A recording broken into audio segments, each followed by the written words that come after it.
ధర్మస్థల కేసులో జీఆర్పీ టెక్నాలజీతో బాడీస్ని బోన్స్ని కనుక్కోవడానికి పోలీసులు ఎస్ఐటి అందరూ ప్రయత్నం చేస్తున్నారని తెలుసు. ఈ మధ్యలో ఒక విషయం జరిగింది ఏంటంటే, ఇక్కడ మన ఎవరైతే విజిల్ బ్లోయర్ ఉన్నాడో శానిటేషన్ వర్కర్, ఆయన ఇంటర్వ్యూ ఇవ్వడం జరిగింది ఒక ఛానల్కి. అందులో ఆయన చెప్పారు, లైక్ రిపోర్టర్ అడిగారు, మీరు ఇన్నేళ్ల నుంచి బయటకు ఎందుకు రాలేదు, ఇప్పుడే ఎందుకు వచ్చారు అని అంటే, ఇన్నేళ్ల బాధ నన్ను ఇప్పుడు బయటకు తీసుకొచ్చింది, నా ఫ్యామిలీ సెక్యూరిటీ కోసం నేను ఇన్నేళ్ళు ఇంట్లో ఉన్నాను అని చెప్పారు ఆయన. అంటే హైడింగ్లో ఉన్నాను అని చెప్పారు.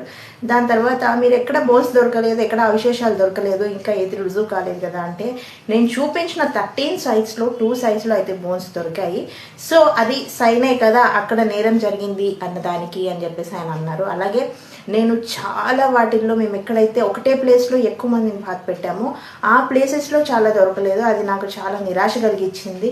ఈ కేసుని ఇంకా ముందుకు తీసుకెళ్లాలని ఆలోచిస్తున్నానని చెప్పారు. అట్లా ఒక హాఫ్ అన్ అవర్ అయితే జరిగింది. అయితే ఇందులో ఇంకో కోణం ఉంది. బీజేపీ వాళ్ళు ఏం చేస్తున్నారు అంటే, ఇది బయట వేరే పార్టీ చేస్తున్న కుట్ర, ప్రతిపక్షాలు చేస్తున్న కుట్ర, ఒక అతన్ని తీసుకొచ్చి ఇలా గుడి మీద ఆరోపణలు చేస్తున్నారు. మీకు తెలుసు, మనలో చాలా బాగా కాలుతుంది గుడి అనని చెప్పేసి.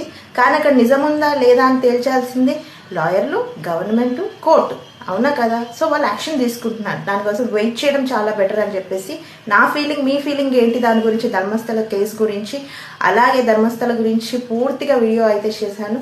So go watch. అండ్ అలాగే మీ ఒపీనియన్ ఏంటి ఖచ్చితంగా కమెంట్ చేయండి.